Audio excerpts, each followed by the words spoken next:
Oi, gente. Na aula dessa semana, nós vamos fazer uma revisão, certo? Sobre a nomenclatura dos compostos orgânicos. Eu decidi não, não entrar num conteúdo novo que seria os hidrocarbonetos, porque da quantidade de alunos que fez a atividade, alguns disseram que tiveram muitas dificuldades, né? Até fizeram, né? Eu acho que fizeram mesmo na obrigação de entregar, mas colocaram até lá. Eu não compreendi muita coisa. Então, assim, é indispensável. Você não tem como resolver uma questão daquelas que eu coloquei sem assistir essas videoaulas. E diante dessas situações, eu decidi a fazer uma revisão, certo, dessas nomenclaturas. Lá na nomenclatura dos compostos orgânicos de cadeia normal não é tão complicado, né? Mas quando a gente entra na parte da ramificada, já tem um pouco mais de dificuldade devido à quantidade de regras. Mas é só questão de treino, certo? Depois que vocês treinarem muito, vocês vão ver o quanto que é fácil a nomenclatura. Então, tá aqui, né, revisão da nomenclatura dos compostos orgânicos. Vamos para a sexta atividade. Lembrando que essas atividades vai valer a nota de desempenho de vocês. Quem ainda não colocou em dias, coloquem em dias, certo? Então, vamos lá. Aqui nós vamos revisar as principais regras que já foram mostradas nas aulas anteriores. E aí eu vou também resolver algumas questões das atividades que eu passei para vocês, voltada para esse conteúdo. Então, aí o PAC, né, que é a União Internacional da Química Pura e Aplicada, ela que determinou a nomenclatura desses compostos para que ficasse algo, vamos dizer assim, concreto, né, que em cada país esses nomes não fossem diferentes e que também existisse uma regra para que a gente pudesse seguir uma regra, para que, sei lá, no Portugal nós vamos dar o nome dessa forma, no Brasil vai ser de forma diferente. Então, a IUPAC, ela é uma união que ela é onde todos os, vamos dizer assim, todas as descobertas dos elementos, tudo aquilo que envolve de nome, de descoberta, vamos dizer, protocolada por ela, né? E ela determina algumas regras também, certo? Então, cada composto orgânico ele deve ter um nome, né? Os inorgânicos também, mas como a gente está tratando da química orgânica, a gente vai falar dos compostos orgânicos. E esses nomes, né?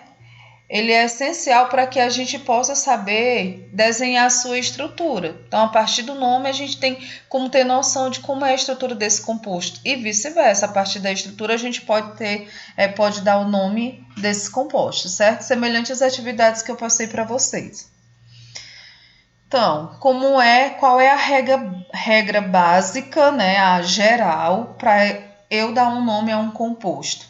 Você vai ter três partes principais: o prefixo, o infixo e o sufixo. O prefixo ele vai te dizer o que vem sempre primeiro, né? Ele vai te dizer o número de carbonos, ele indica o número de carbonos. Então, vocês viram lá pelaquela tabelinha que eu falei que ela é indispensável, vocês vão ter sempre ela junto com vocês, né, que de acordo com a quantidade de carbonos, existe um prefixo para ela. Se é 4 carbono, prefixo but, se é 7, hept, e assim sucessivamente. O infixo, ele representa o tipo de ligação. Se é só ligações simples, você tem um tipo de infixo, que é an. Se é uma ligação dupla, você tem em. Se é uma ligação tripla, você tem in. E lembrando, isso aqui é entre carbonos, certo? Se você tiver uma ligação dupla entre carbono e oxigênio, esse infixo não conta. Isso aí já faz parte de um outro composto orgânico. E aí você tem, por último, o sufixo, que ele vai determinar o grupo funcional. Nós temos várias funções orgânicas, né, com grupos funcionais diferentes, só que para esse conteúdo agora nós estamos vendo apenas os hidrocarbonetos. O que são hidrocarbonetos? São compostos formados apenas por carbono e hidrogênio, por isso que vem o nome hidrocarboneto. carboneto. E o sufixo para esse tipo de composto vai ser sempre o O, certo? Então, como vocês viram, esse grupo funcional ele determina que função você vai estar trabalhando. Se fosse um álcool, o grupo funcional dele seria OL, se fosse uma acetona, seria ONA, que vocês vão ver futuramente. Então, essa é a parte principal da nomenclatura. E aí a gente tem dois tipos de composto. A gente tem os de cadeia, né? Vamos dizer, não é nem de composto, mas as suas cadeias. Ela pode ser de cadeia normal.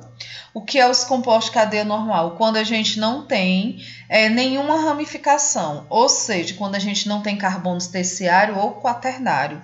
Nós só vamos ter carbonos primários e secundários. Então, para isso, existe uns tipos de regra, e para os compostos de cadeia ramificada existem outras regras. Embora ambas as regras nas duas situações são as mesmas. Por exemplo, essa parte do prefixo, infixo e sufixo é a mesma para ambas. Só que nas ramificadas eu tenho regras a mais, eu tenho especificidade a mais, certo? De que eu não tenho nas de cadeia normal, ok? E na cadeia ramificada eu vou ter um carbono terciário ou um carbono quaternário, ou os dois. Mas para ser ramificada eu preciso ter um terciário ou um quaternário. Se eu tiver só primário e secundário, ela não é ramificada.